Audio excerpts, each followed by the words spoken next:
Chapter 36. Reunion. The sun was bright in the sky, and the town was lively. It was almost surreal in Yugito's humble opinion. Especially considering they were in the land of rain, in a border town, always the prey of raids from foreign nations and the object of a constant downpour. The city was rather small, but the ninja trio had expected a population far less immense. The streets were so full of people it was downright problematic to navigate. Yet, what took the cake of strangeness? A giant portrait of Kazama on a wall. What the hell? Kakashi whispered, upon staring at it. It was placed on the side of a building, and there were people kneeling in front of and paying tributes to it. Who is he? May asked a civilian praying to the idol. It was a man in his 30s, offering a bag of rice to the portrait. He stared at the Kiri-nin as if she was mentally retarded. Our divine leader, of course. Kami-sama, the protector of the realm. You're foreigners. He pointed a finger at two men guarding the portrait and watching over the populace. One was a ninja, the second a samurai. They were wearing black coats covered with drawings of red clouds. They're Akatsuki, the sworn servants of the new god. They will enlighten you. Yes, it was downright disturbing. What the hell is going on? Yugito thought. The two men gladly answered their questions. It's the new god, the samurai explained, as his pal continued to oversee the street. Kazama-sama, Mikabashi reborn, the fallen star, emperor of rain, messenger of heavens, father of the nation, the living maelstrom. Did he just say Mikabashi reborn? Yugito's uneasiness was apparently painfully obvious, as the samurai noticed, only to misunderstand. This is not madness, he said. He is the star Kami reborn in human flesh, the answer to the rain's prayers. I was present when he first appeared. He punished Hanzo the salamander and Yagura the mad for their sins. The Mizukage summoned his demon to fight him and had it destroy AIM, but the god promptly tore the skies asunder, defeated it, and brought the dead back to life to serve him. Alright, this is definitely insane. May apparently didn't share her opinion, and focused on the details. What was Yagura doing here? She asked, sounding worried. After all, she had suffered a lot under his dictatorship. The name itself was a harbinger of bad news. He and Hanzo wanted to invade Konohagakure. The people of AIM were sick of the war and their horrific rulers, so they prayed in despair, and the gods answered by sending a star to guide us in the dark. For the first time in decades, AIM is at peace and order is enforced. Kazama-sama is changing the country for the better. He reformed the ninja system, ended the daimyo's office, opened the borders ended the daimyo. Kakashi cut in. Reformed the ninja system? May asked, with a hint of disbelief. Yes. The samurai nodded. I saw it with my own eyes. I was among the men he brought to confront the daimyo. The man had invited the new god to a feast in order to celebrate their new partnership. Kazama-sama didn't touch the food, never uttered a word, and neither did we. In the end, he asked us to distribute the feast to the poor, and he had the daimyo arrested, finding it intolerable for a ruler to live in luxury whereas his subjects suffered from hunger. He announced that the daimyo was stripped of all his titles, lands, possessions, and that they belonged to AIM from now on. When the man protested he was the rightful ruler of the country by the lineage of his ancestors, Kazama-sama replied, in his own words, no more. I shall be my own daimyo. When the man said he wouldn't stand by this, Kami-sama had him hanged as an example. If it was really the same Kazama she had met and fought side by side with, Yugito was beginning to wonder what really happened in his country.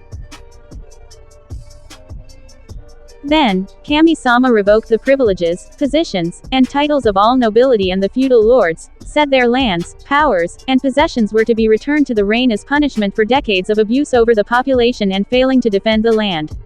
They would receive a chance to redeem themselves if they cooperated, or a death sentence if they didn't.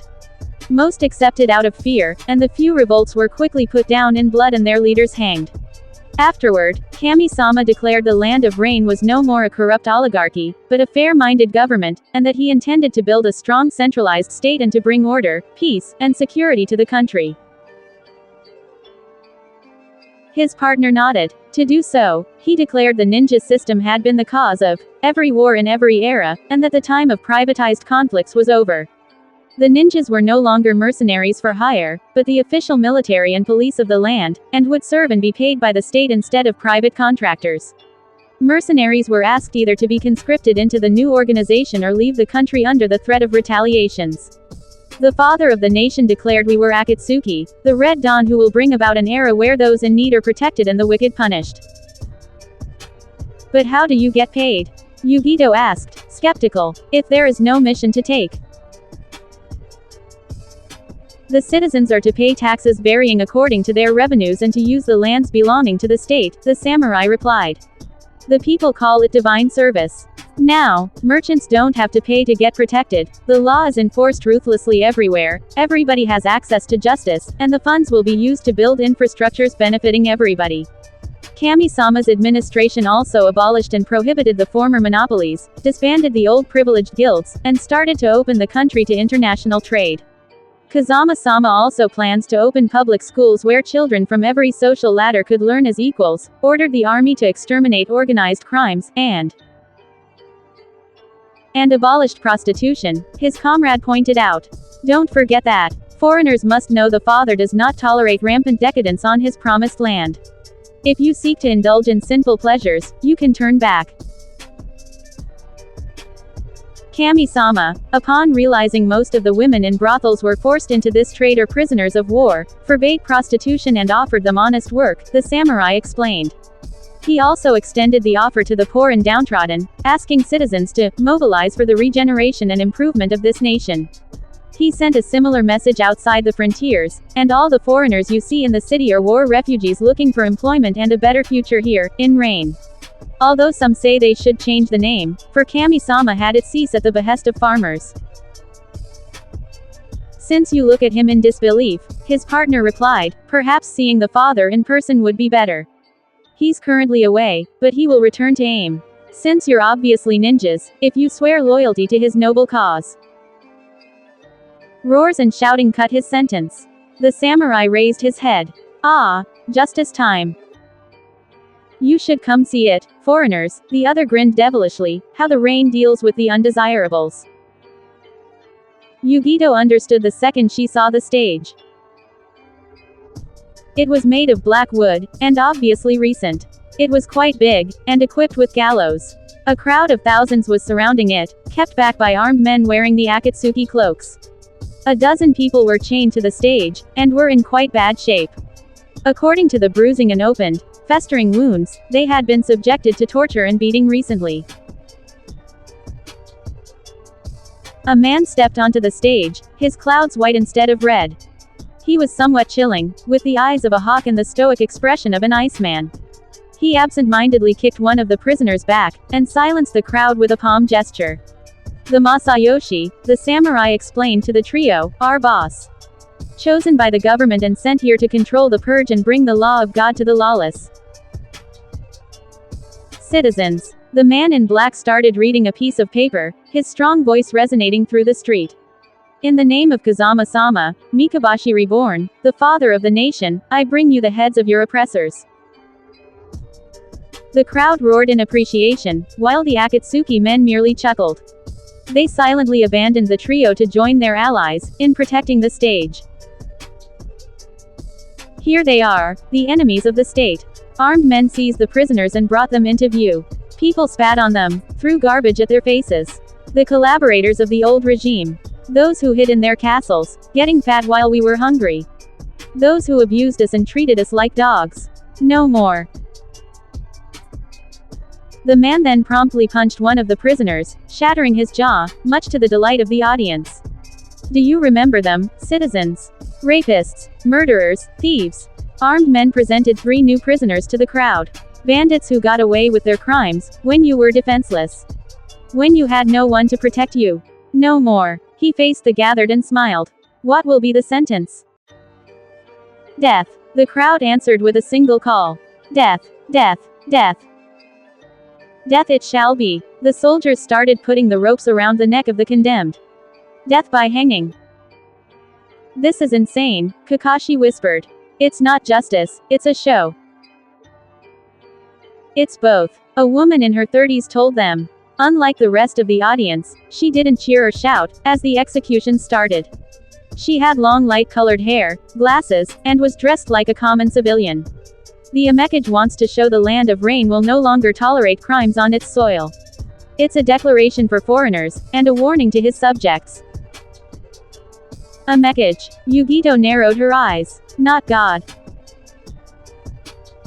There will always be people thinking he comes from heavens, especially since our new leader can back up his claim, the woman replied softly, dying men convulsing as the rope strangled them.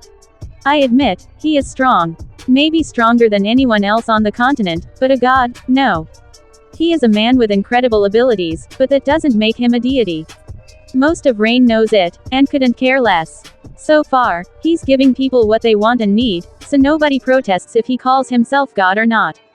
The brilliance of great leaders can only be matched by their ego, or so I was told. The Akatsuki would beg to differ, Kakashi pointed out, as the Masayoshi finished the execution, leaving the corpses hanging for the example. Who are they exactly? Not what they pretend to be, what they are. Fanatics seeking a purpose, bitter people wanting revenge, good men looking for justice, warriors in need of rightful violence, citizens desiring true order, lower classes hungry for social advancement, the civilian replied. They are the kind of people who keep ranting about how corrupt and decadent the current era is, and how we need a strong leader to bring about a brand new era. They're harmless most of the time, but when their long-awaited strong leader comes out of the woods, they're in line for recruitment and quickly organize themselves. Rain has seen it before, many times, but, today, it's different. The Purge, May guessed. It's not smart to exterminate those with power in the country you have taken over. Keeping them happy is the easier way to keep the post. It makes managing the place and learning about what secrets it has much easier as well. Pest control, the citizens call it. The woman glanced at the corpses, and then, at the roaring audience, with a hint of disapproval in her eyes. AIM has known many leaders, and the pattern is always the same. A warlord comes, kicks the former leader out, promises peace and freedom and changes, and then nothing happens. To keep a power base to prevent more parties inside and out of the country from attacking him, the warlord leaves the upper classes content, and the daimyo stays in office. Some warlords were just in it for the power and didn't care for the populace. Others, like Hanzo, were forced to compromise to keep the military fed enough to defend the borders. Hanzo was strong enough to defeat an invasion force on his own, as he showed during his fight with the Sannin, but even he couldn't be everywhere, and wasn't willing to risk an internal civil war by starting a purge. Hanzo wanted to prevent the system's collapse, and the daimyo thought his successor shared the same mindset. Kazama-sama seems more interested in rebuilding the country in his image than anything else. The Akatsuki then started to distribute rice and bread to the crowd. A gift from the new god. They said, taken from those bastards, and returned to you. The Imekage has started redistributing the riches of the country, the woman explained. By using the confiscated goods of the former oligarchy and selling them, he had been able to acquire large quantities of food and distributed them to the common people. The taxes on the newcomers has helped, and now that the borders are being opened, trade will develop and the price of goods will lower. AIM is a crossroad between wind, fire, and earth, and it benefits us. I thought foreign countries or warlords would seize the opportunity to invade, Yugito pointed out. And since there are political troubles inside, it should be a golden opportunity to seize. A large band of missing nin tried. But the Imekage, he had gigantic summons massacre the army and rained fire on the survivors. Then he faced the leader in duel and shattered his spine in front view of his army. The man was then executed in front of AIM as a final warning to invaders. The civilian narrowed her eyes. He seems to know where groups of invaders are trying to infiltrate the borders, and exterminate them in short order. After a few shows of strength, the other countries just decided to act like with the Land of Iron, wisely refraining themselves from challenging it. Her eyes drifted to the trio. If you want, we can continue this discussion at my home, around a cup of tea. It would be a pleasure to welcome you and talk to someone rational for a change. It would be a pleasure, Miss, Kakashi trailed off. Yakushi. The woman smiled brightly. No, Yakushi. Naruto. Water, Naruto hissed while next to one of her shadow clones and threw the blue sphere in her hands at the training ground. Force. As expected, the ball did incredible damage, detonating in a giant explosion of pressurized water, destroying everything in its path. A few seconds later, Naruto was in front of a crater filled with liquid, an artificial lake. I really need to find another name, she thought. Water force is too lame. Maybe Imperial Water Tide. Impressive, Itachi complimented her. You created your first S-rank jutsu at 13.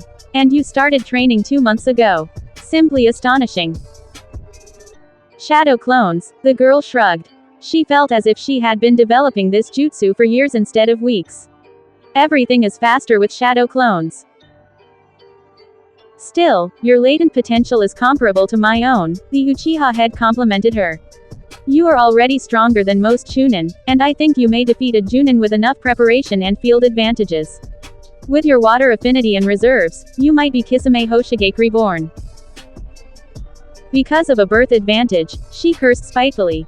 Because of destiny. Itachi silently appraised her. I suppose your meeting with the toads hasn't been pleasant. No, not only was this Jiraiya just as perverted as the last one she met, before the group's separation, but he hadn't been able to help her in the slightest. The Toad Sage wasn't, in his own words, as badass as the Yondaime Hokage, and told her it would take months for him to create a seal able to send her back to her family. And then, there was the meeting with the Toad Elder. Child of the prophecy, she hissed, remembering the term. The dumb luck makes so much more sense now, perhaps was destiny protecting her. I kept preaching to Susanoo destiny did not exist, and I might have proved him right. What exactly did he tell you? The Hokage wondered. That Naruto, she began hesitantly. That Naruto is some kind of chosen one destined to start a revolution that would either save the world, or damn it, and that, as his counterpart, I may, or may not, share the same status, explaining why I kept winning my battles. The girl snorted. The toad ceased to see into the future, when Gaara, Kitsune and I arrived in this universe. Jiraiya thinks our presence messed fate's design. Bullshit. Exactly. There is no fate, but the one we make. Both Naruto and Fugaku put themselves on guard. A few meters to their left, a rift in space started manifesting. It was a vaguely circular white spot in the fabric of reality, expanding until reaching the size of a large doorway. Two notable individuals stepped out of it and walked into view. The first was a thin woman clad in a black kimono, with long black hair and a white mask over her face. The way she held herself was graceful, befitting of a noblewoman. The second was a man, or so Naruto thought. The person was wearing a large armor of white steel, reminiscent of a samurai's. It was covered with blades, and the facial mask had the shape of a skull. He was carrying a familiar, sheathed sword on his back, and his eyes. In the mosque's opening, there was only darkness. Hello, Naruto, the armored man said, his voice deep, yet oddly familiar. He seized his helm, and took it off. As the girl's eyes widened in astonishment, the man grinned ear to ear. No doubt these few weeks have changed us. I don't remember you with these clothes, and as you see I got some new armor. It was true. The older blonde had put his hair down, and he seemed to have aged a few years. Yet, Naruto instantly recognized him. Sensei, she shouted, rushing to hug him. Kazama did his best to have her avoid getting hurt by his armor's blades, and succeeded. She kissed his cheek. You're back.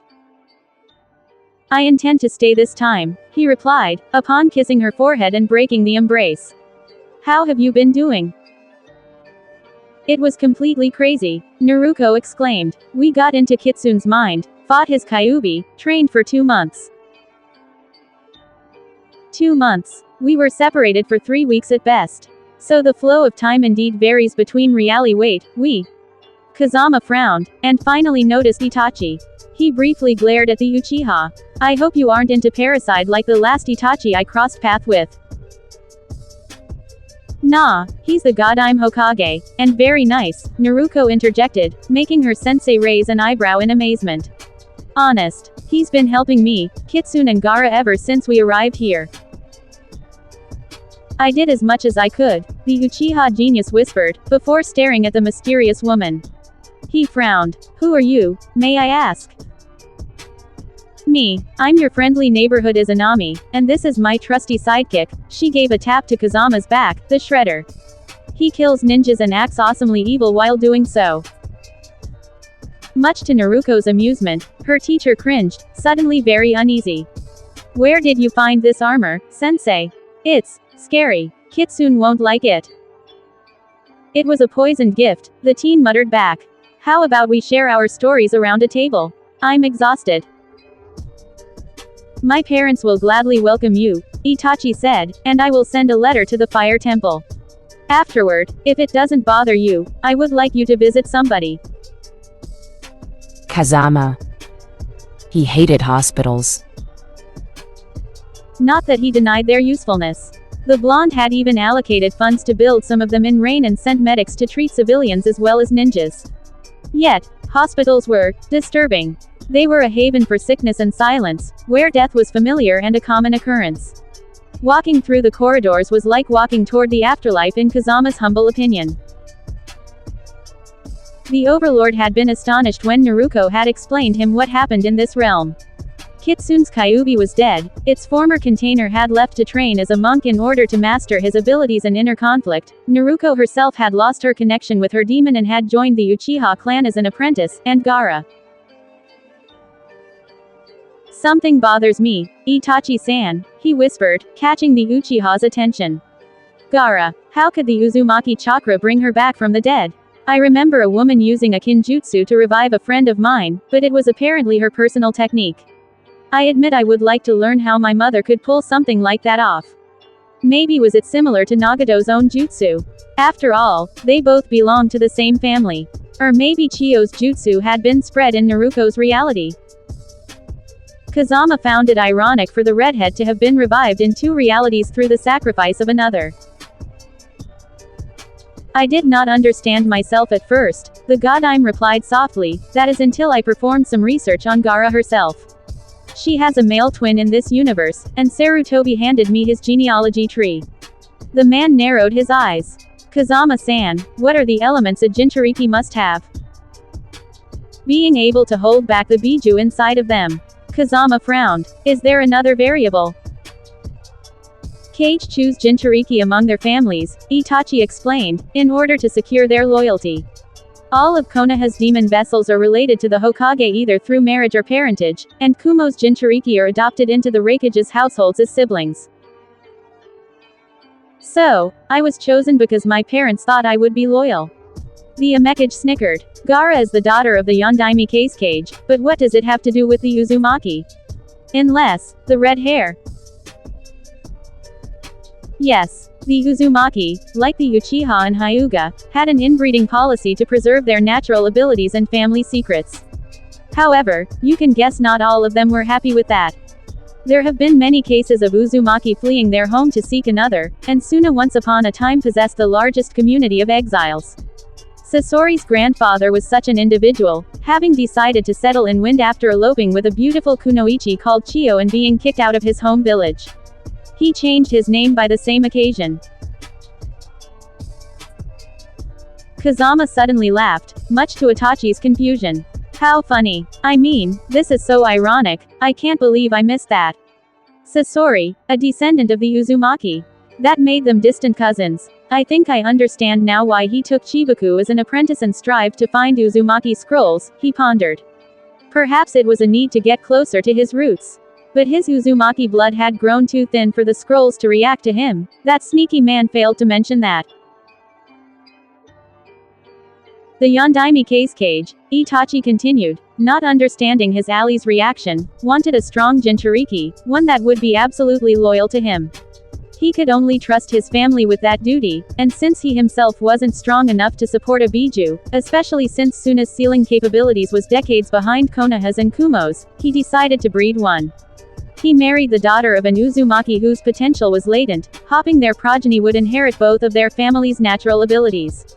After 2 failures Gaara was born, and although he didn't have his father's powers, he had inherited the Uzumaki's potent chakra and red hair. And the Yondaime sealed the Shukaku inside his third-born and last child.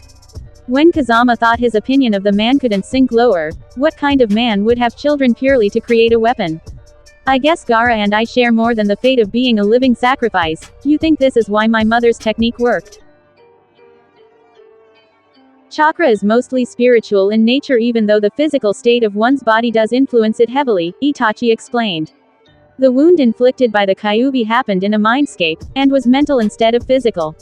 Kushina more or less did a spiritual transfusion, and since they were from the same family, it worked. I doubt it would have had they not been related. He took his breath. Do you want to take her? The idea crossed my mind. According to Naruto, Gaara is perfectly happy here, and I doubt Konoha would abandon a Jinchuriki that practically dropped into their lap. Oh, Konoha will do what I tell it to do. It's a military dictatorship, not a parliamentary. As their direct superior, they will stay quiet. He shrugged. Of course, the threat of the clans is a latent one, and if I disturb them too much, they will organize a strong opposition. When the first Hokage gave the Biju to foreign nations, it gave birth to the Inner Council, but since Gaara will not be used against us, I see no reason not to let her go. I have spent most of my term slowly reducing the powers of our oligarchy. I have nothing to offer her but pain, blood and the company of people she does not remember anymore. Kazama was favorably impressed with this Itachi. Obviously, he was the kind of leader that would teach Konoha respect. You on the other hand, are able to make sure she lives a good, undisturbed life, as long as you keep Oto and Akatsuki away. I am discussing with other Kage to get rid of both. The information you gave us will be invaluable in our future clashes. I will gladly help you deal with your problems, once I have gathered enough resources. It would be a pleasure to make the threat of the clans non-existent instead of latent. It would involve bloodshed, Itachi interjected, and my own clan was very close of being wiped out thanks to this kind of thinking. I can do without such extreme measures. With the support of my clan and Sarutobi, I can progressively reduce their power without resorting to strength. Taking one of Hiyashi's daughters as my wife, once she comes of age, would secure internal peace for a great deal of time. Itachi and Hinata. Kazama chuckled, finding the prospect humorous. I see. If you ever want to take my offer, it is still on the table. I doubt I will take it. The Hokage glanced at the blonde. Now, it is your time to satisfy my curiosity. Kazama instantly guessed. Izanami. He had understood the second Itachi had introduced him to his mom. Yes, she was 20 years older than Izanami herself. Yes, she had started to get white hair, and her looks were leaving her. But he would have to be blind not to notice the resemblance. His masked friend's slight uneasiness around Makoto confirmed his doubts. That, and the brief release of intense killing intent she let go wild around Fugaku. Fortunately, she kept it under control before the man noticed. Or perhaps did he notice, but pretended not to, Kazama guessed. Itachi nodded. I do not need to see her face to guess who she is. The Sharingan is a precious tool for analysis. The way she holds herself, the body's proportions, even the way she reacts to surprise, everything matches. I asked her about Sasuke, and she had no idea who I was talking of, but I forgot he was the second born, and that according to the timeline, he couldn't have been born yet. Kazama sometimes wondered how could he be so oblivious. His travels had given him insight, maturity, and made him less foolish, but apparently, some elements from his old self remained. I could easily boost your intelligence, if you let me do it. I will pass on giving you more access to my brain, he snorted inwardly. How long will the breach stand? As long as you wish. With practice, you will be able to open them at will, but right now, you do not have enough control over the essence to open portals in quick succession. I suggest waiting a bit before opening a new gate. And the timer seal? Obsolete. With me supporting you, we can use as much essence as we need. With some time, our psychic control over the essence will be so perfect we will be able to do whatever we want with it, whenever we want. It doesn't matter who she is. Everybody has secrets, and it's not my right to look into them. At least she makes no secret she wants to get into your pants. Kazama blushed slightly, surprised by the blunt sentence. She kissed me, he admitted. And groped my ass, he almost added. Although I'm pretty sure it was for the fun, maybe. I am certain she would do much more if you let her, Itachi replied, his serene tone unable to hide his amusement. She keeps staring at your back when you aren't looking, and she seems fond of physical proximity. Her body language screams her intentions, for Cammy's sake. She was never subtle about them. It had taken Kazama a week and a half to truly stabilize the land of rain. Clones helped facilitate the process. Madara, Konan, and Izanami had proven themselves to be a boon to his efforts, although they never all agreed on the measures to take. It was left to Kazama to hear their suggestions and chose the one to follow. Although Izanami was the perfect picture of a professional in public, behind closed doors, their discussions had been nothing more than a long string of passes at him, euphemisms, winks, and her breaking into his bedroom by phasing through the walls. She once said, "It's cold in my bed all alone," while sitting on mine. Standard seduction procedure. What did you reply? That she should get a thicker blanket. Itachi glanced at him. It was too hard to resist. And she laughed and said, "I was thinking more about." Stop talking, the Hokage cut in, his palm on his face. I don't want to know. If she's really this is disturbing. He snickered. Some kunoichi are trained in the arts of seduction, and this is pretty much a textbook case. Since most men have a second brain between their legs that overrides the first, it tends to work. She is attractive, Kazama admitted, and a good friend, so I wouldn't mind a romance. But I have reasons not to give in to her advances. This is your problem and I can only give you advice, but please keep in mind Kazama-san, Uchiha have egos. The way you are ignoring her is probably a harsh blow to her pride, Itachi whispered. You should confront her on the subject before it gets out of hand. Uchiha women can be very spiteful when they wish to be. I will take the advice to heart, but can we focus on my Uchiha counterpart that dropped into your council room instead of my relationship problems? Kazama suggested. The Hokage opened a door on his right. Tsunade should have finished curing Hai, he blinked. Kazama's jaw dropped. And the woodpecker said, "Cammy, bless my soul." Tsunade Senju sang, a bottle of sake in hand and obviously drunk. Slow it down, slow it down, slow it down. Her sake buddy added, red-faced and stinking of alcohol. As much as Kazama found the scene too ridiculous to believe, he instantly recognized himself in the black-haired man in front of him. The Uchiha had been given a purple jacket and a mandarin hat to wear, and had sandals. He had a black band over the removed left eye, and the right eye was an activated fully matured Sharingan. He had whiskers on his face, ghostly pale skin, and short spiky black hair. Oh, we've got company. The Uchiha Naruto joked upon noticing the two astonished newcomers. Hey, Itachi, aren't you supposed to be, well, dead? And, oh shit, that's the butterfly man. What was the one word Kazama managed to say, as the drunk adopted a fighting stance? Wait, I don't know who you're talking about. I see, the Uchiha had an eureka moment. I'm in an alternate universe. And I thought he was fucking with me, you know, the computer guy. Kazama had no idea who he was talking about, and turned to face Itachi. We wait until both are able to speak coherently. It would be wise.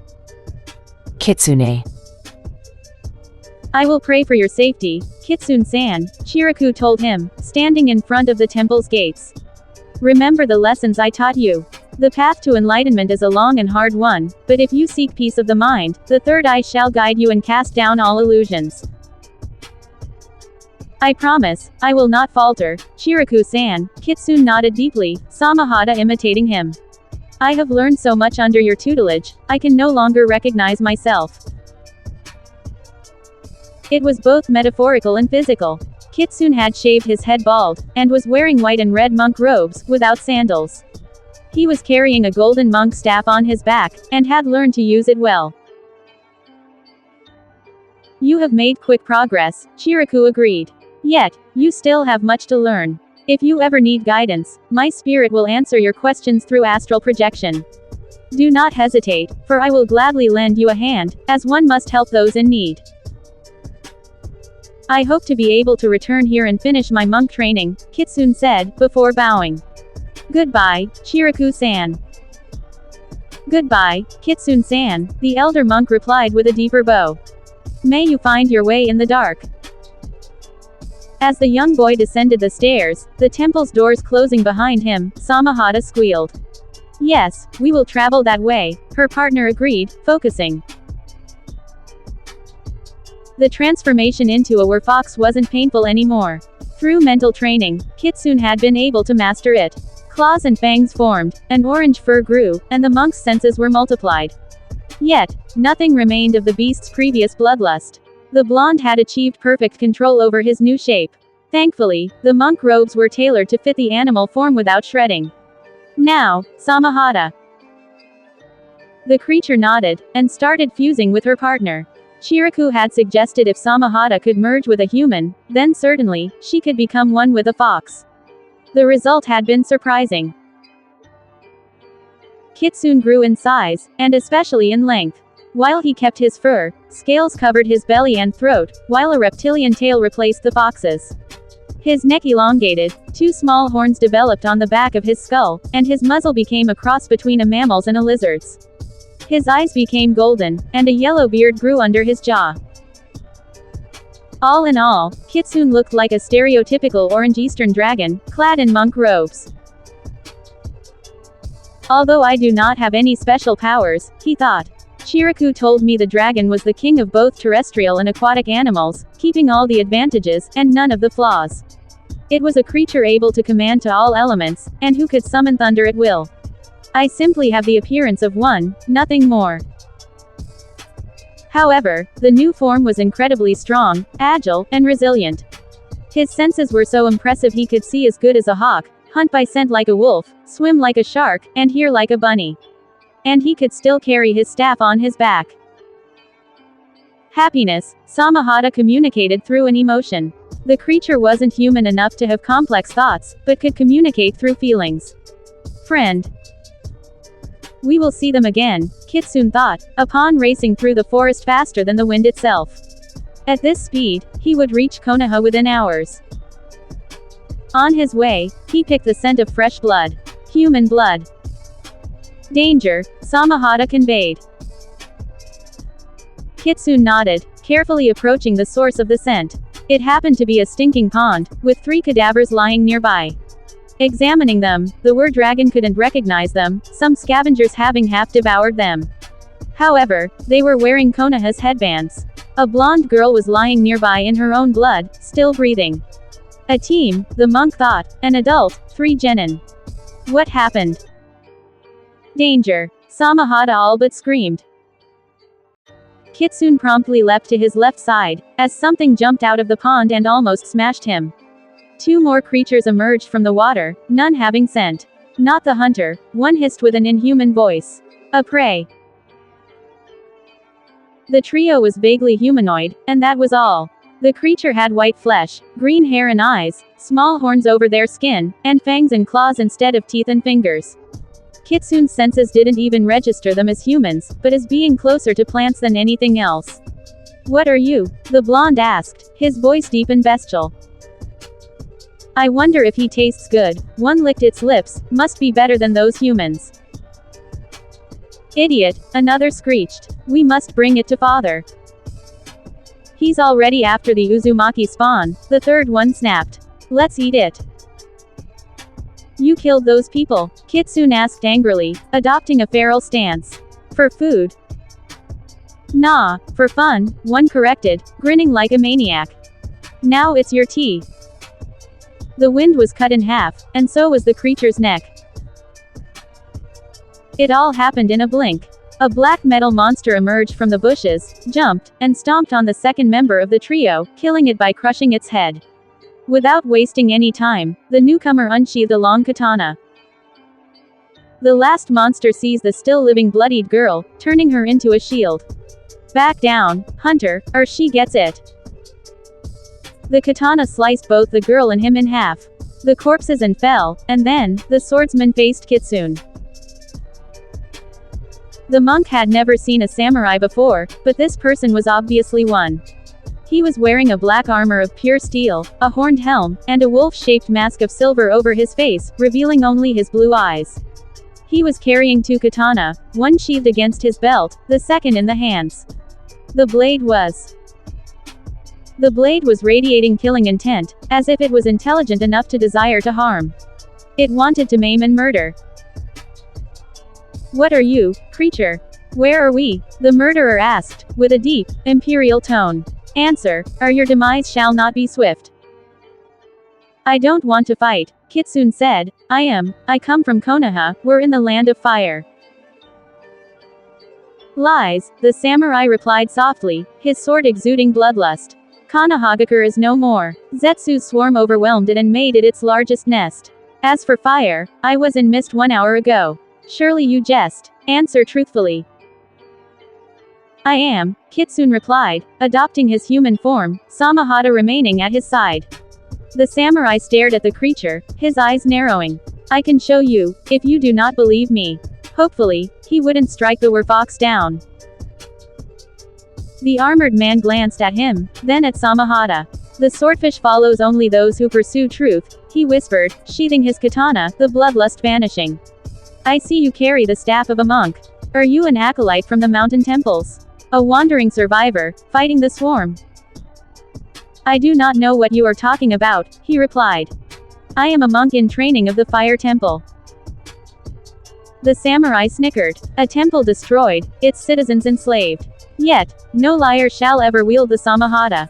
Bring me to this Konohagakure, and if it is a nest, you shall pay for your trick with your head." Kitsune reluctantly nodded, unwilling to disobey the mysterious individual. He had little doubt he would be killed in a blink if he tried fighting. "I am Kitsune Arashi. I am called the Dark Wolf," the man shot back, before examining the corpses. "A squad. Zetsu must have switched hosts." "What were these monsters?" Kitsune asked. "And who is this Zetsu? Why did you kill the girl?" "Zetsu is the father of millions, and these," he pointed a finger at the 3 dead humanoids, "are his spawns. They are vile parasites that take over other creatures' bodies and use them as their own, turning them into meat puppets, or toys. Their progenitor probably sensed their demise, and will run like the coward he is. He is a red beast, a cruel disease whose only goal is to expand his territory. I was hunting him in mist, after I murdered his host. He and 3 of his children opened a portal of light to flee from my blade, and I followed them through it in pursuit. And now, I am here." He raised his head and glanced at the corpses. As for the girl, she should be glad to have given her life for a great cause. Leave the dead where they fall, Dragonborn. There was something frightening in the casual tone the man employed. A portal of light. Kitsune narrowed his eyes in suspicions and dread. "Maybe, I think my friends will be able to help you." Haku. "I am Obi-Wan Kenobi. Happy to meet you again, Princess Leia. You too, C-3PO. Sasori must be Han Solo, but where is Luke Skywalker, I mean, Chibaku?" Haku's eyes widened, and then she put her palm over her face. The feral Gale, the Naruto from a distant multiverse they had crossed paths with months ago, was sporting a long brown cloak, stepping out of a portal of light, when the group was preparing Eon. "I did not understand a word you just said." "Well, you send a probe looking like R2-D2, with a holographic message of a female asking for help, and you apparently have a robot butler, so," he paused before giving up. Let's just say that you'll figure it out once you start traveling to worlds that have nothing to do with us. Just be glad we saw the message before Aroni started to use his can opener on it. The things that guy can do with one of those things is nothing short of traumatizing." The young blonde shivered as if recalling something he'd rather not, and then turned to face Tobarama and Kabuto, completely ignoring their bewildered expressions. "Kubaiko and Fukuro, right. Glad to meet ya. And you too, Robot Butler." I'm not a butler, Chibaku interjected. I am, Chibaku, the walking toaster. I kill bread like no one else. Really? Chibaku. Dude. The feral Gale raised an eyebrow, astonished. How did you become a cyborg or something? What the hell happened? Short story, I met a crazy clone of me, we talked, and we decided to be best friends forever, Chibaku finished with healthy sarcasm. Sounds fairly standard and believable. The newcomer nodded understandingly with so much sincerity that the others there had trouble telling if he was joking or not. By the way, thanks for inviting me on this little adventure of yours. I needed a break from getting killed or spiritually broken by Aroni repeatedly. Sounds like your master trains you pretty hard. If what I've heard about your skills is true, then you must have quite the schedule. Fukuro chuckled amusedly. Don't make me repeat myself, please. I'm still trying to suppress the memories and nightmares that will haunt my very existence for years to come. The feral Gale smiled peacefully, causing the scientist and several others in the room to develop a small shiver up their spines. Ignoring their changed disposition, the newcomer looked around at the faces he knew with eyes that betrayed his shrewdness and experience. You have all changed since the last time we met. The missing Kunoichi couldn't agree more. 2 weeks under Kubaiko's tutelage had allowed Haku to progress at an incredible speed. Zabuza-sama himself would be proud. As for Chibaku, his robotic body had been upgraded to the point he could probably rival Yagura in terms of sheer destructive potential. Sasori himself had received upgrades, although he was physically identical to his former puppet body. The Yuki didn't have intimate knowledge of the exact weaponry, but no doubt the puppet master would make good use of it. I was told you were friends with entities powerful enough to solve our little space collapsing problem, Kubaiko cut in. I assume they couldn't come. No, the blonde shook his head. Not for a lack of trying, mind you, but they're concerned a direct intervention might anger the local pantheon and cause bigger problems for everyone. They suggested you contact them, through things like the dead demon consuming seal geared to them instead of the Shinigami. The Konoha nin grinned. Since I am not a foreign deity though, I'm another story. Sasori narrowed his eyes. What kind of help can you provide? The newcomer shrugged, not at all intimidated by the man. Well, other than the facts that I know more about how the multiverse works in theory than you do, and I'm pretty much the greatest wind-style ninjutsu user you will ever lay eyes on regardless of what world you end up in, I have knowledge of some ceiling and space-time ninjutsu that you might find useful. I'm only okay in the former, and I have next to no skill in the latter, not for a lack of trying, mind you, but I still have resources that can be used to get around these magnificently glaring shortcomings of mine. I might be able to help stall the collapse or teleport populations to my home multiverse if things go down to hell. And I can also locate Kazama. Remember the timer Shadow added to his seal? Well, it had a second, hidden purpose. The feral Gale smirked. A tracking device. With a few seals and your machinery. It won't be necessary, Kabuto replied serenely. He caused a rift in space a few hours ago. We were about to track him down when you interrupted us. The feral Gale said nothing for several minutes. So, my foreshadowing was for nothing. More or less, Chibaku nodded. Meanie. The visitor pouted childishly with a cloud of depression hovering over him. Not at all, Fukuro countered. Omoikane is already in Kazama's homeworld, studying the rifts. You and Kubaiko will follow soon. I have a spare suit of armor, mine, to give you, but it will take a while to instruct you on how it works. Haku-san, Chibaku-san and Sasori-san will use Eon to find Kazama in the meantime. By remote control, I will be able to transport them to your location next, and we will close the breaches together. Nice plan, the feral Gale grinned, already out of his funk. Can't wait to see this armor. Does it have lasers? Lasers are shiny and made of awesome, unless they're shooting at me. I've had lasers shoot at me before, and let me tell you, it sucks. Kakashi. Yakushi's home was a little apartment on the second floor of a gray building. The stairs were dirty and ruined, clearly showing the woman wasn't exactly the richest person in town. Her lair was rather small, composed of a kitchen, 2 main rooms, and a bathroom. She was quick to invite them to take a cup of tea around an old table of wood. Although the place was small, there was a warm atmosphere in the household, and Kakashi felt at peace. "This is my son, Kabuto," Nono said, once she presented them a little boy with glasses. "He's shy, but he is a nice person. Could you bring them chairs, honey?" The little tea ceremony started tranquilly, until Nono bit her lip guiltily. "You should hide your headbands. The Akatsuki you met are merely a civilian police force, but there is a division among them tasked to capture or kill the enemies of the state. If you haven't received a passport, you might be seen as invaders and dealt with accordingly. Some of them opt for the murder first and ask questions later policy." "It's expected," May replied. "In times of revolutions, loyalists and foreign agents can undermine the new government's efforts. And AIM has many reasons to resent the great nations." Obviously, she was familiar with the process. Old hates always awaken when given the means to express themselves. Rain was a bad place to live. Nono glanced at her son. Most of its inhabitants are war refugees, and the constant conflicts and isolationist policies ruined the land. While the daimyo and his court were safe, crime was rampant, bandits roamed the countryside, and civilians and ninjas alike suffered. Under the despair, the country was boiling with rage and frustration. The new leader opened the can and channeled this wrath to his prophet. "What can you tell us about him?" Kakashi asked, eager to learn what was true and wrong in this crazed land. Her description of AIM sounded like a police state, and he was unwilling to believe Kazama had anything to do with it. She brought the cup of tea to her lips. Hanzo called him Kazama Arashi. The trio frowned together. "We don't know from where he comes.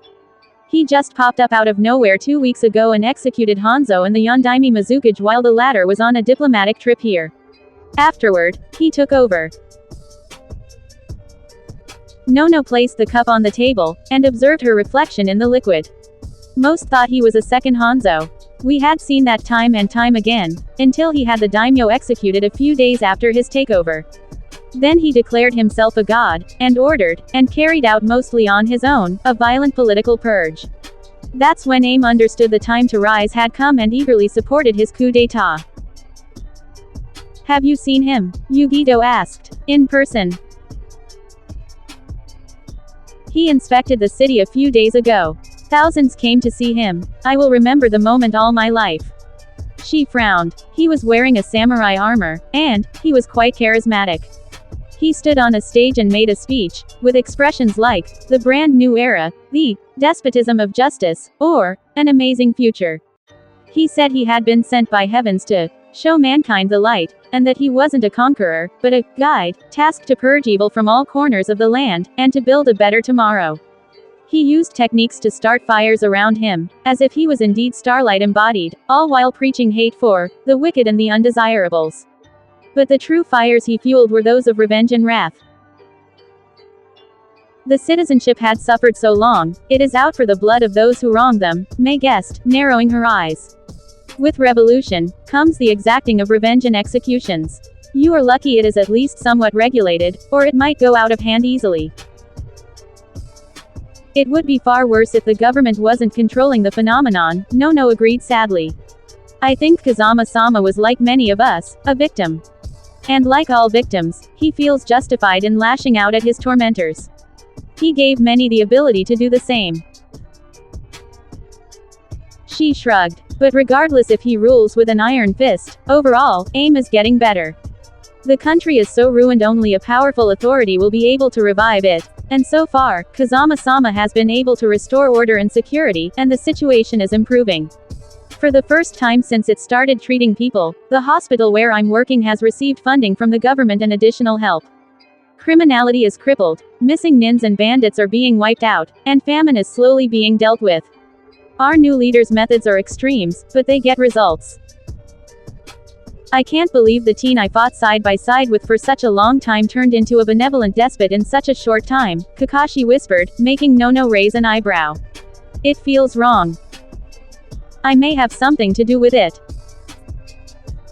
Kakashi's blood froze in his veins, and Yugito jumped to her feet. Traversing the apartment's door like an intangible ghost, a masked man walked into view. I did not believe the reports when they reached me. But I was curious and had to investigate it for myself to see if it was true. What a pleasant surprise. Tsukiyomi chuckled. I guess greetings are in order, dear old foes. Kazama. Long time no see, Kitsune, Kazama spoke warmly, upon hugging his friend. Welcome back.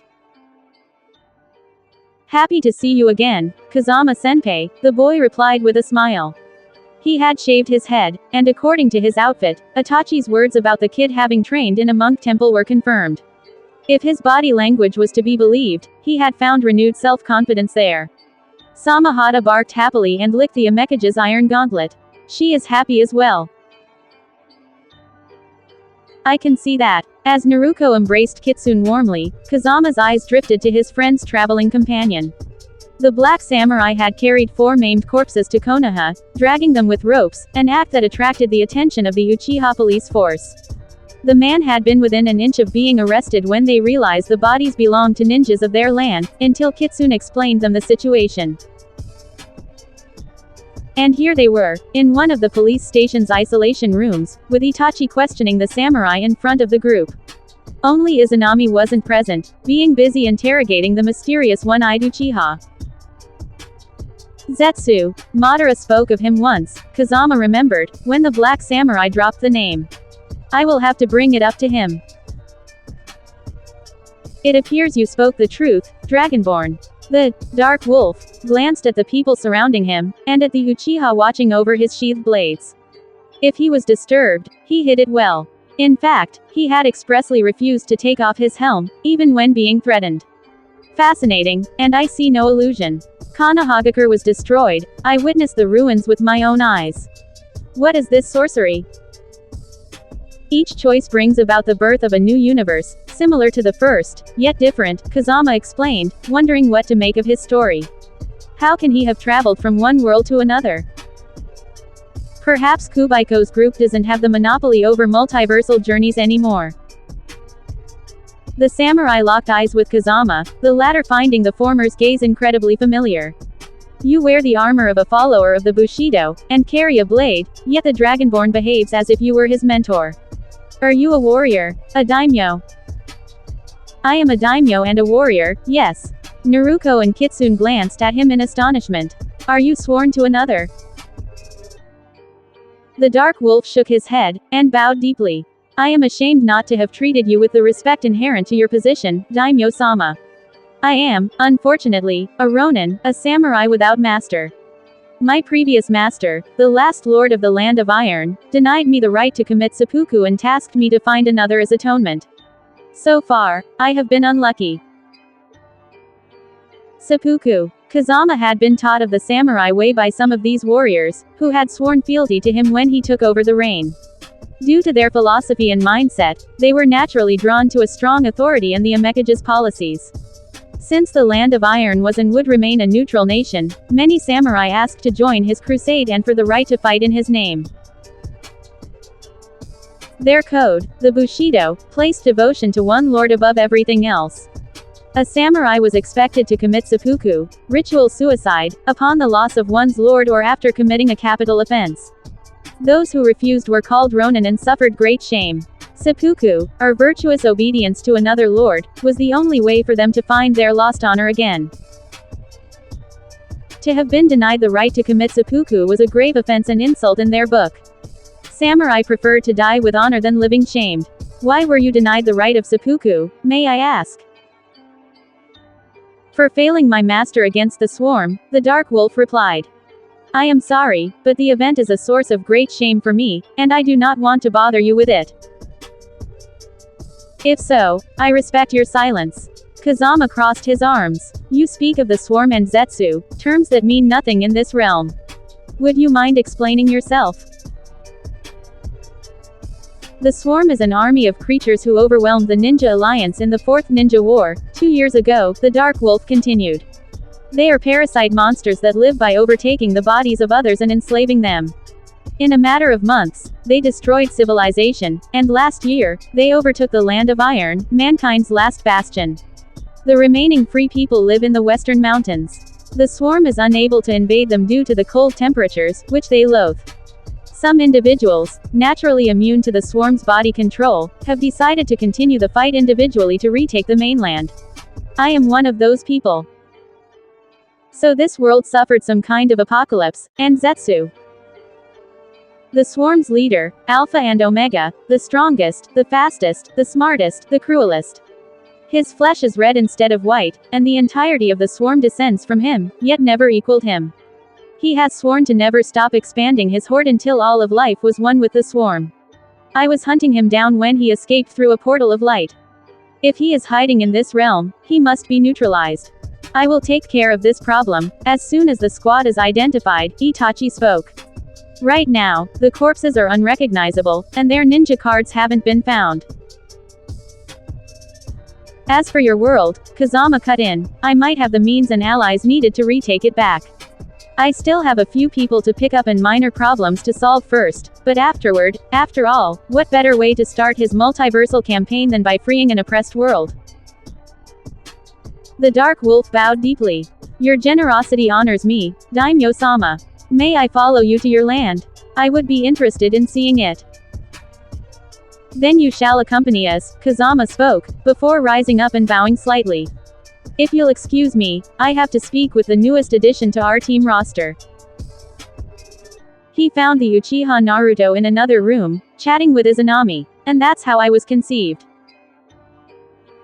That's disgusting, the masked woman seethed, sitting on a desk. He cheated on his girlfriend with her best friend, and then abandoned Makoto upon finding she was pregnant. Yep, not that it was unusual, the man rolled his eyes. He had bastards with half of the women of Konoha, and don't get me started on the ones in foreign nations. I lived most of my life with half-sisters and half-brothers, from either parent's side, but especially the dad's side. To be honest, my dad wasn't a dad, he was a sperm donor. He would get any woman he wanted, be they married or not. I think even Tsunade ended up in his bed at one point. He shrugged. Kushina went insane due to her lover's behavior, and released the Kyuubi in revenge. The fox promptly killed the Yondaime and proceeded to destroy Konoha, honoring its host's dying wish of taking the rotten place down in her misery. Jiraiya the Sannin was fortunately present to save the day and seal the creature in the one best fit to contain it, me, an Uchiha newborn. It's a tragic story, Izanami nodded. What happened next? Oh, you know, angst, broodiness, hard family relationships, a homicidal brother trying to steal my eyes, the usual Uchiha traditions, the man joked.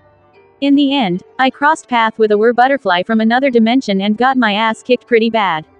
He noticed Kazama, and pointed a finger at him. Kinda like this guy, only without the armor and a flamboyant, volcanic temper. He gave me the ass kicking of the century. I see you have no more alcohol in your system, the Amekage noted. I'm Kazama Arashi. What's your name?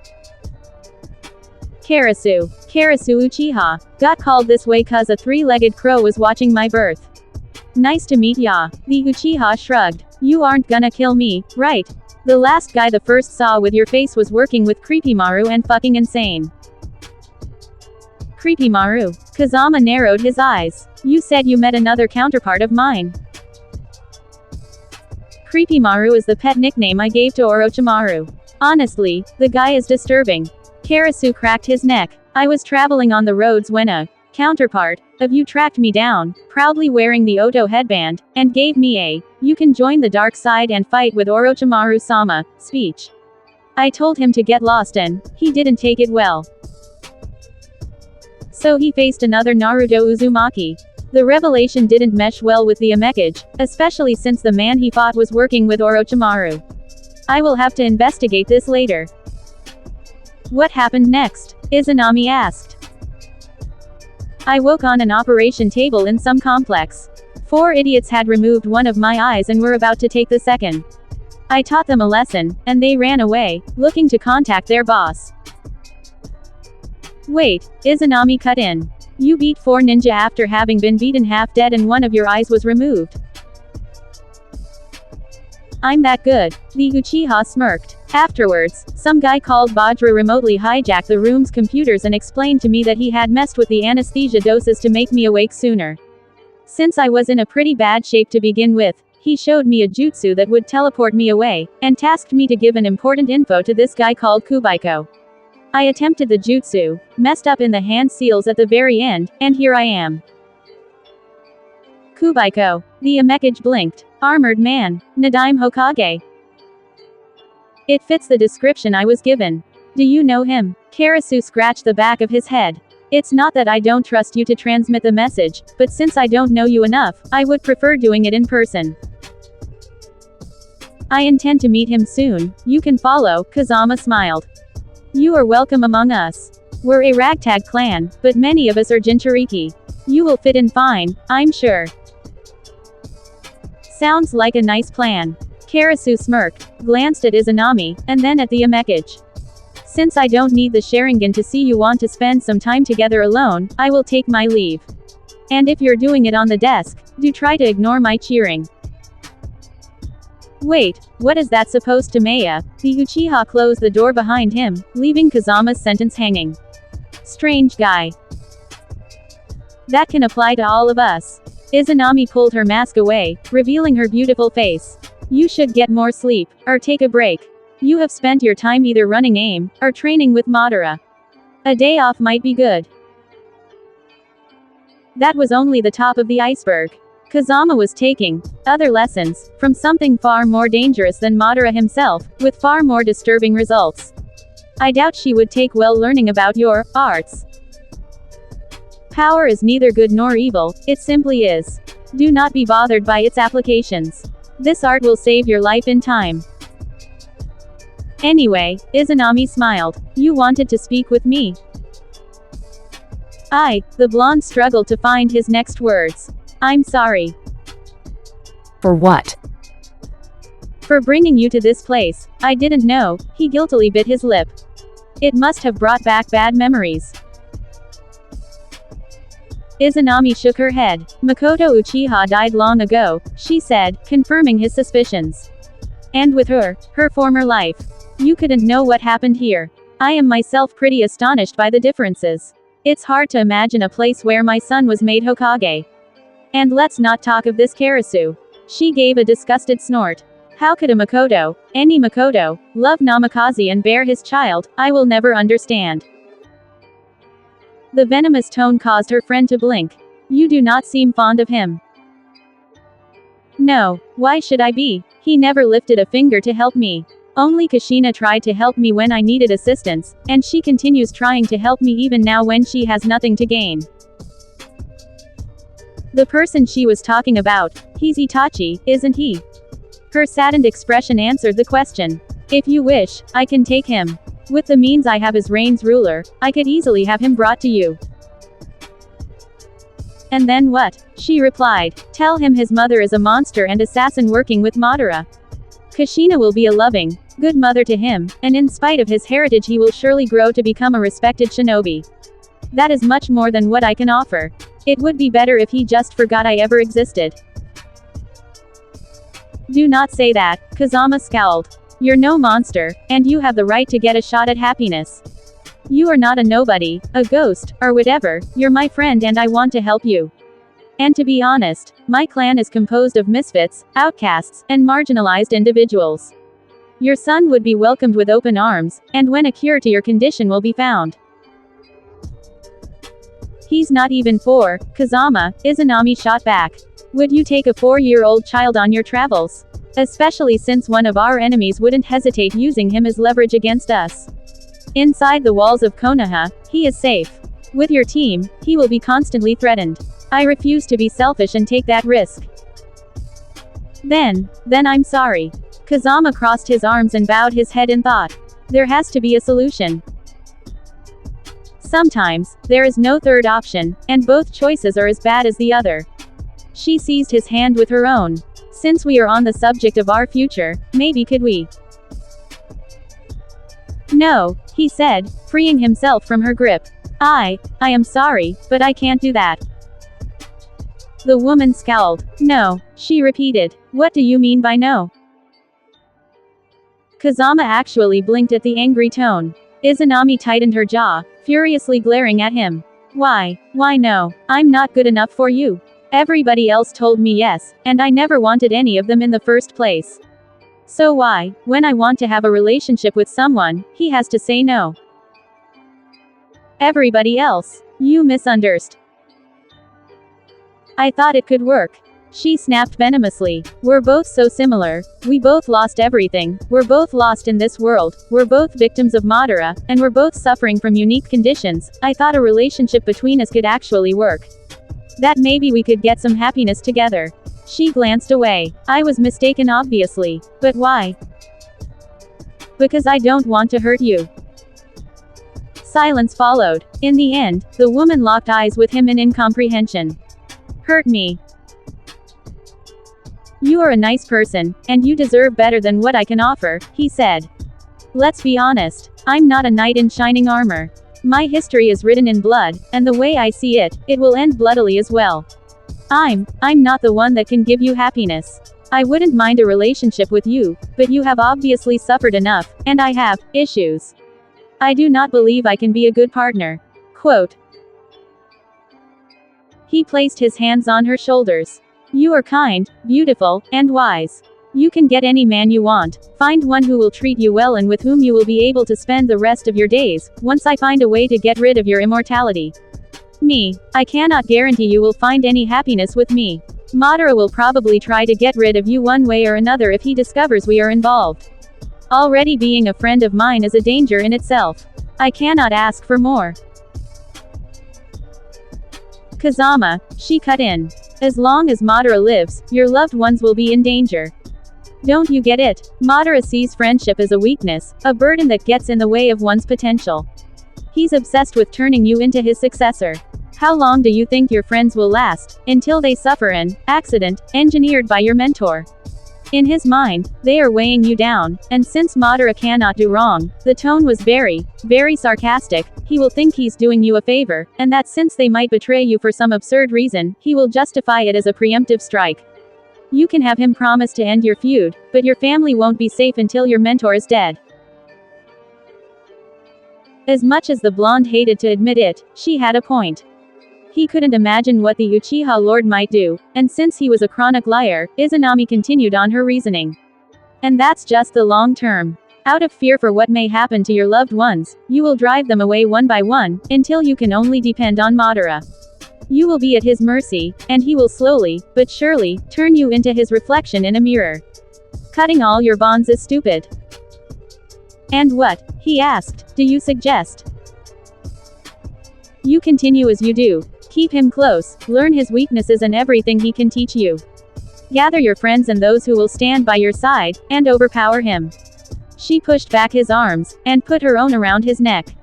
None of this prevents us from getting closer. The world wanderer flushed as red as a tomato. I know nothing of romantic relationships. I've never been on a date, never got past a kiss and. I will teach you. She brushed off his worries. See this as a friendship with added benefits. First, I will teach you. She brushed off his worries. See this as a friendship with added benefits, for us both. Kazama locked eyes with her, and in spite of his uneasiness, managed to keep a stoic expression. You will be disappointed. Many times. Where is your usual confidence? Izanami asked, her forehead touching his own. The contact made him bite his lip, much to her everlasting enjoyment. You're adorable when you're shy, and no, I don't think I will be disappointed. So, she raised an eyebrow. Is it a yes? Kazama hesitated an instant, deciding whether or not to accept. The two of them, together. The thought was surprising, yet, quite enticing. After an entire minute of silence, with Izanami's gaze getting harder to hold, he finally reached a conclusion. We can try.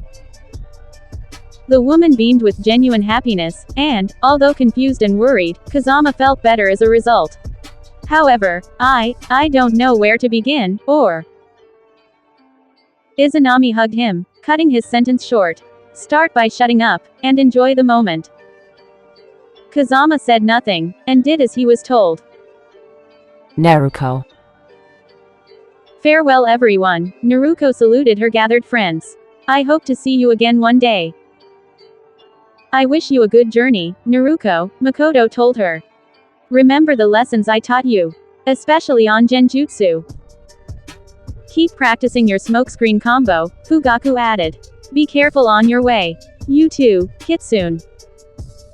I promise, the boy bowed deeply. Thank you for your help, all of you. I wouldn't be here without you. Naruto, Kitsune, should you ever need my help, you simply have to contact me, Itachi affirmed. Keep faith in your strength, and especially in yourself. The road might be long and difficult, but endurance is the secret of survival. And Naruto, he put a hand on her shoulder. Never forget our conversation on your condition. I will. Inwardly, the girl didn't know how to react. Should she warn everyone, ask Yugito, and Yugito alone, if she had a way of solving the problem? Perhaps speak with this Karasu. I will, I promise. Itachi smiled, and bowed slightly. Good luck on your travels. You are always welcome here. Good luck in your ambitions, Itachi-san, Kazama spoke for all of them. It has been a pleasure to cross paths with you. Oh, I almost forgot. Naruto scratched the back of her head. Could you watch over Gaara? Itachi smirked, albeit briefly. She's currently on a C-rank escort mission, with another squad. She will do fine, I will make sure of it. If she ever recovers her memories, I will find a way to inform you. We will pass you a visit, once our problem's solved, Kazama said, before inviting his companions to step into the breach. After you. Izanami was the first to leave, silently followed by the Dark Wolf. Kitsune and Naruto walked together, after waving their hands at the Uchiha one last time. They won't reject you for what the Kyuubi's power did, the Werfox whispered her, guessing her inner worries. The longer you keep it quiet, the worse the reveal will become. How do you want me to explain this? Naruto glared at him. I can't even confirm you.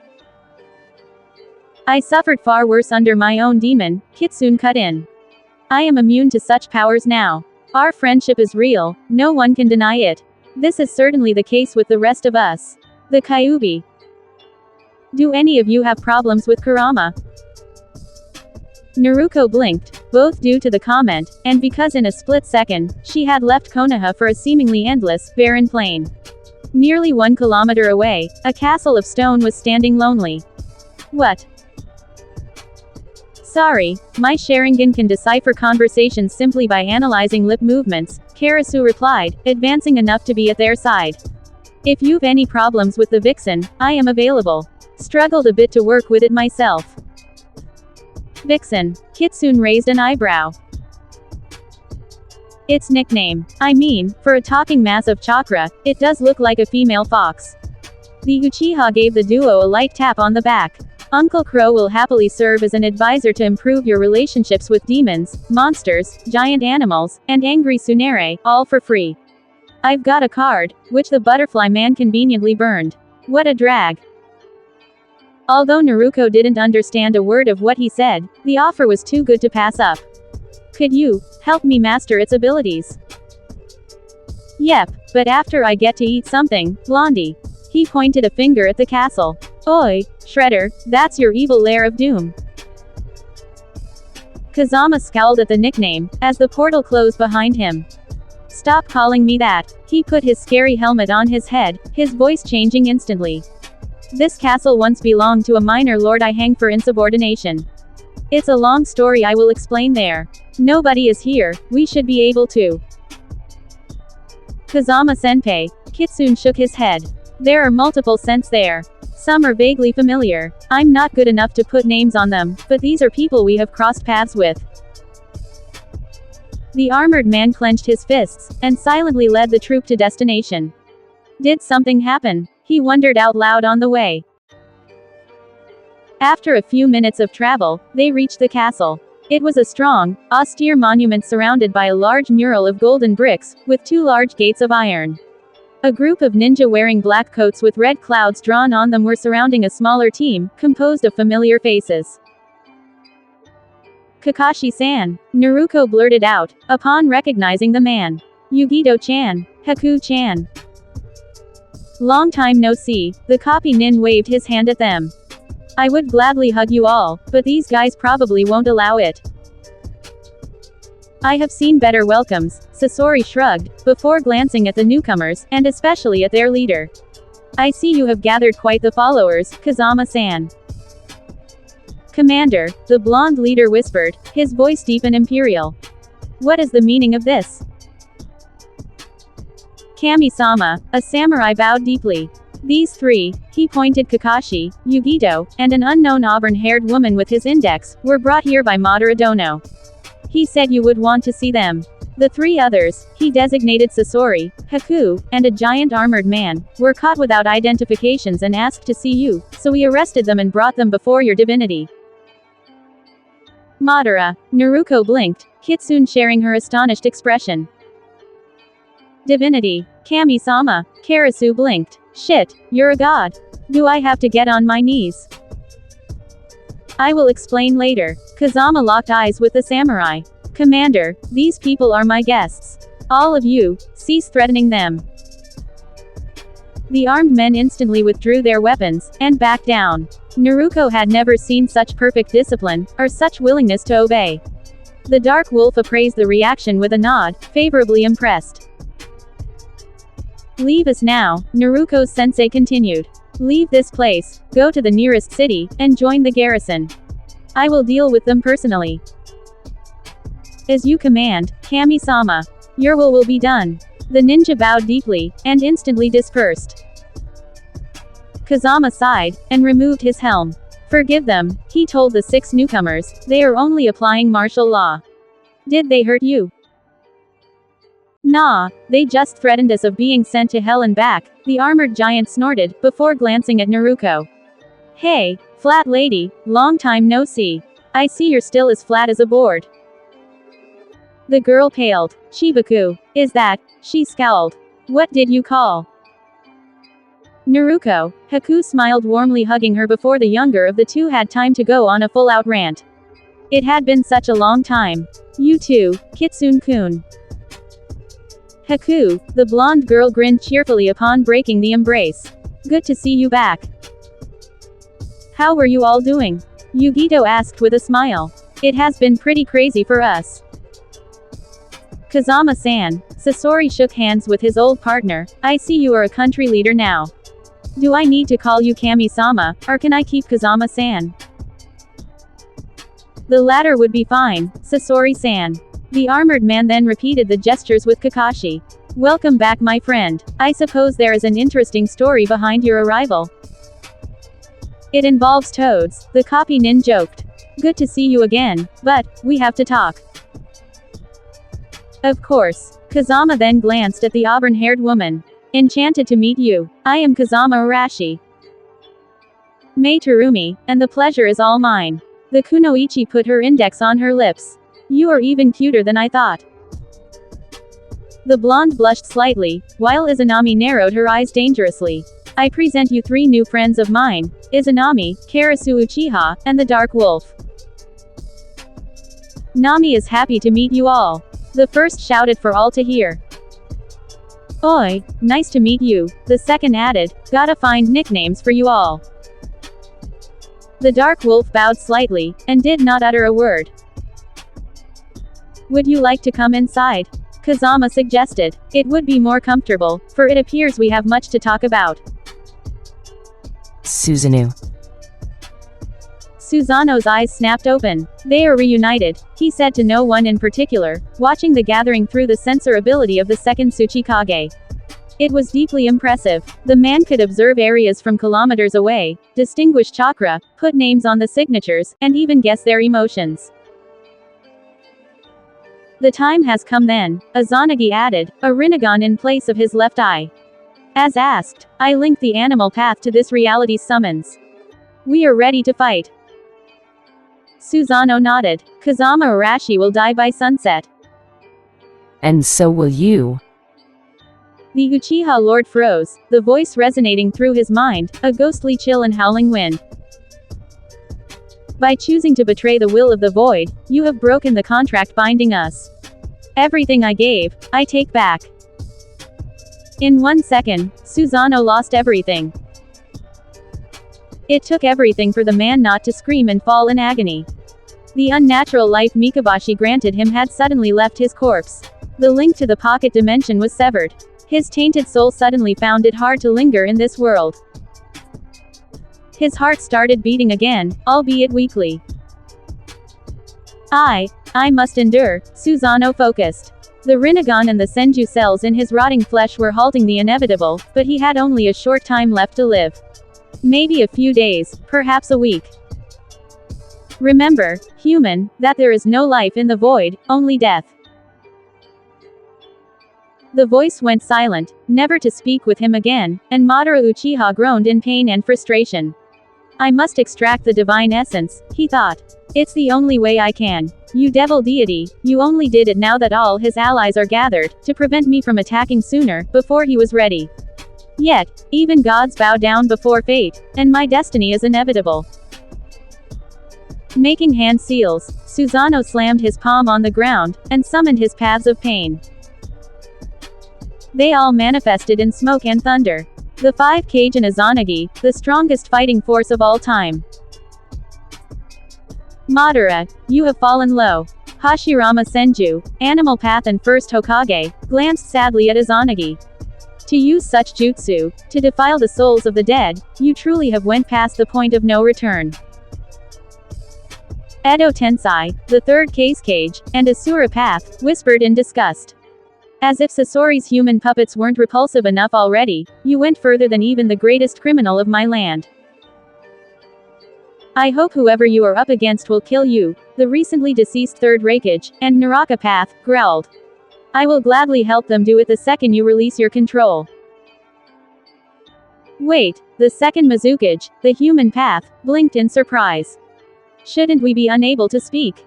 I thought zombies could only say, meat, or, brains.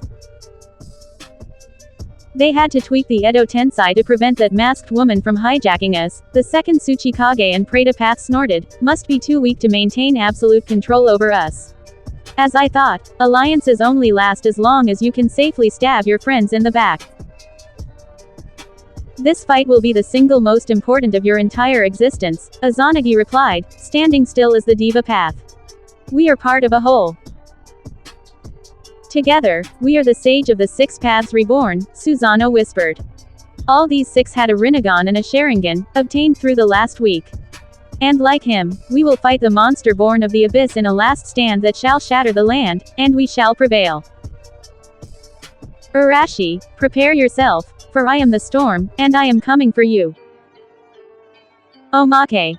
Madara Rangers, Season 2. Oh come on, Susanoo growled. Say it. Moron, moronic plot, moronic omake, Kazama put his helm on his head. I am Lord Ham, Emperor of all I see, and I will chew the scenery. Then he grew in size, becoming a giant. Akamichi's secret technique. Wait, Izanami cut in. You are supposed to do it after we beat you into the ground. The urge to stomp on you is too strong. I must obey it. If so, come Bijuazarts. Out of nowhere, robots looking like the 9 Biju appeared, the Madara Rangers jumping inside them. Combination. In a flash of light, the robots fused into a giant android that was a less ugly copy of the 10 Tails. This is the Jubazard, Susanoo shouted. You cannot beat it. It even has Shukaku-shaped toilets inside. Wait, Kazama raised an eyebrow. How can you turn 9 creatures into? That makes no sense. It's a omake, Tsukiyomi shrugged. Deal with it. Off in the distance, the feral Gale looked around confused with a bag of popcorn. Wait a minute, something's not right. Gasp. Where's the mysterious and sexy for pretty? Off in the distance, the feral Gale looked around confused with a bag of popcorn. Wait a minute, something's not right. Gasp. Where's the mysterious and overly sexy for preteen girl's 6th ranger that jumps sides like crazy? This must be corrected. Announcement. If you are reading this, you are awesome. Thanks all readers and reviewers for their support. Chapter 37. Confronting Madara. The castle's main hall was large and rectangle-shaped. The walls were golden, yet devoid of any decoration. Candles were illuminating the rooms, although the moonlight passing through the windows did most of the work for the ones on the edge of the building. There's a full moon, Yugito thought. It bathes us in its cold light. I can hardly see the stars. You allied with Tsukiyomi? Chibaku asked bewildered, his voice deep and barely human. The Nibby's container still had a hard time realizing the odd little boy had been turned into a metal puppet, forever. What were you thinking? Were you high? Have you forgotten that this is the guy who has been trying to kill you since the moment you were born?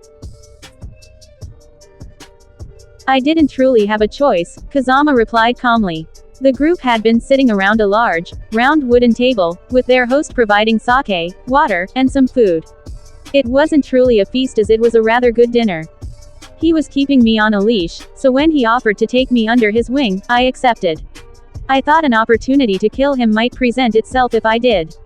Afterward, Yagura and Hanzo killed a friend of mine in a false flag operation to start a war, and since I wasn't good enough to face both of them at once, I had to seek help where I could find it. This isn't far from what happened to us, Sasori pointed out to his student. That Orochimaru may have been far better than Alpha ever was, but, if it was the former who had kidnapped you and the latter who had offered her help. Orochimaru. Kazama-san, the world we visited was the complete opposite of those we are used to seeing, Haku whispered, unfazed by the outburst. Konoha had turned into a brutal dictatorship, run by an Anbu composed of clones of you, made of flesh and blood, and Orochimaru was a freedom fighter leading a resistance movement against them. The ANBU's leader, Alpha, possessed the ability to brainwash others and bind them to her will. It was easy to miss, but Yugito noticed a horrified expression on Naruko's face, though she managed quickly corrected herself soon afterwards. Kitsune looked uneasily at his female counterpart, and discreetly nodded. They are hiding something. After a long battle, we helped the resistance topple Alpha and imprison her, Chibaku said. One of her top men, 5, Haku briefly winced at the name, wounded me mortally before Miss Yuki managed to kill him. I had to be turned into a human puppet in order to survive. If I had acted sooner, the Kiri Nin whispered sadly before regaining her resolve. I will not make the same mistake again. Chibaku gave her a gentle pat on the back, trying to cheer her up. Afterward, Kubaiko's group came and transported us to their base, and when you opened a new rift, they located you and sent us here. Sasori intertwined his fingers. But back to you. How did you become leader of Rain? Apparently, you had the daimyo hanged and took his place, Kakashi whispered. Or so we were told. I challenged Hanzo in a public fight for his post, but mostly to take revenge. It became a tag team battle between Tsukiyomi and myself versus the Amekage Hanzo and Yagura. Kazama picked up a cup of tea and drank from it. I killed the Mizukage, but he released the Sanbion aim as a middle finger from beyond the grave, and the creature proceeded to destroy the city. Izanami and friends of mine rushed in to help, but I had to tap in the seal to truly defeat it. The results were spectacular. I guess that's where the tearing skies asunder part came from.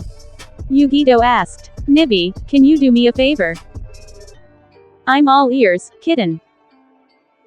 Would you mind questioning the other Biju of this world for details? I am growing curious. Give me some time.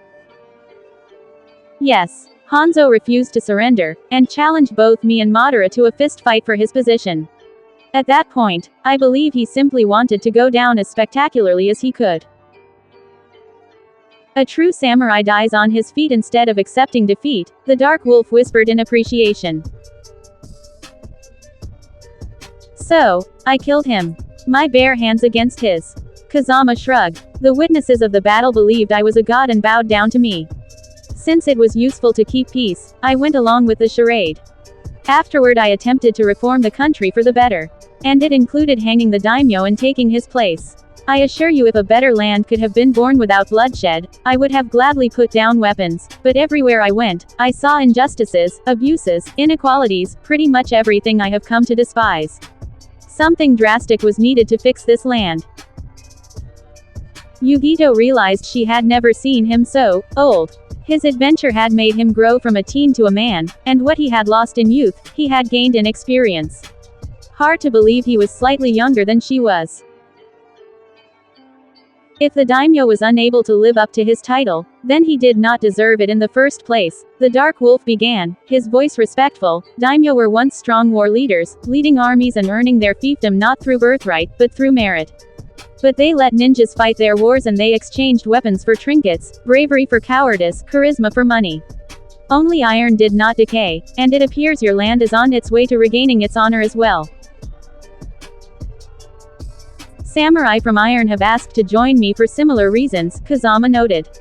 Due to their land's strict neutrality policy, they are forbidden to enforce the Bushido across the continent. Serving under me gives them a purpose. Afterward, a friend of mine, Conan, will take my position and keep the land safe while we are away. Neutrality. The Dark Wolf raised his head. The land of Iron is neutral on this plane. Yugito raised an eyebrow, and she wasn't alone. It wasn't neutral in your home world. No. The Dark Wolf shook his head. No, it wasn't. Back on Madara, May cut in. What do you intend to do with him? Set an ambush. Without Susanoo to back him up, we have a golden opportunity to finish him off, Sasori stated. With all of us against him, I believe we have a chance, especially since we all received intensive training or upgrades during our separation. The room was ominously quiet for a good while as the individuals in the room contemplated the idea of attacking one of their greatest tormentors and possibly getting rid of him once and for all. Until Kazama narrowed his eyes and stood up with authority. Everyone, please listen to me. I have an announcement to make. All people around the table glanced at him. Since the very beginning, he began, this group was built on circumstances. We are all from different nations, and we are, perhaps, the single most colorful ragtag group of outcasts, missing nins, misfits, and soldiers to have ever walked the multiverse. A warlord with strange powers, 3 Jinchuriki of the Kyuubi, a puppeteer from Suna, a Junin from Konoha, a missing nin from Kiri, a warrior from Kumo, and now, we have 4 more additions. The blonde crossed his arms. You all know why I have to fight Madara. It is about my survival, and because he is my archenemy. But what about you? Some of you fought him because we're friends, others for revenge, and a few because they had no other choice. But now I have enough control over my seal to return some of you to your home worlds. Yugito's eyes snapped wide at that admission, but she quickly corrected her expression. We have lost many during our travels, and the deaths of Zabuza and Kakashi's team still haunt me. Haku blanched, and the copy nin nodded sadly. Unlike for the people beyond these walls, I am not your commander, your cage, your god or whatever.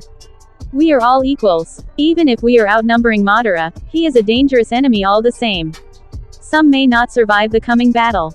And I refuse to deny you the choice of fighting at my side, or not.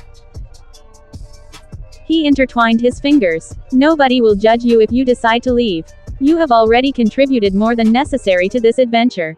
I won't force your hand any longer. Naruto was the first to speak. I stay with you, sensei, she grinned. We're going to kick his Uchiha ass together. I couldn't agree more, Izanami chuckled, putting her fingers on Kazama's arms. The importance of the gesture wasn't lost on Yugito, and Mei smiled slyly at this. I will fight at your side, senpai, Kitsune added with a confident tone. You have done your best to help me when you had nothing to gain and much to lose. Now it is my turn. I always finish what I start, Sasori whispered, and Madara threatened my legacy. I will have him killed. Pal, look, we're friends, Chibaku shrugged. What kind of friend chickens out when his buddies are in trouble? I'm gonna fight with you guys to the bitter end. Same deal, Kakashi said. Those who abandon their teammates are worse than trash. Too long have I ignored this lesson. Not today, not anymore. Your group has been like a second family to me, Kazama-san, Haku whispered. Zabuza-sama died for it, and so will I, if necessary. Well, I kind of joined for excitement, and what's better than fighting the strongest villain the multiverse has to offer? Mei grinned. I'm in. I will gladly lend my sword to your cause, Daimyo-sama, the Dark Wolf offered. Since you gave me the opportunity to find this Kubaiko, I guess it's fair if I repay you by assisting your operation. Karasu gave Kazama the thumb up. We're winners, aren't we? Only Yugito remained silent, and she quickly came to a decision. Only Yugito remained silent, and she quickly came to a decision. I wish to do what is right, she said. And Madara is a criminal that must be stopped. I will stand by you. And you can send me back to Kumo after the deed is done. But could she truly go back?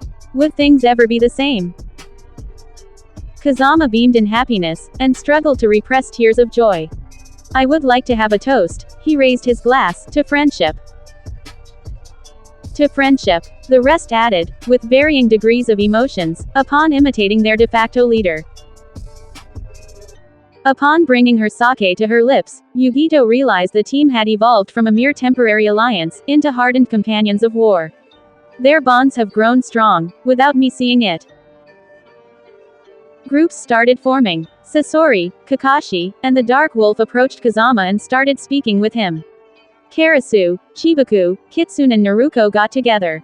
And finally, the four remaining girls were now side by side. So, Mei glanced at Izanami. How long did you two have been together?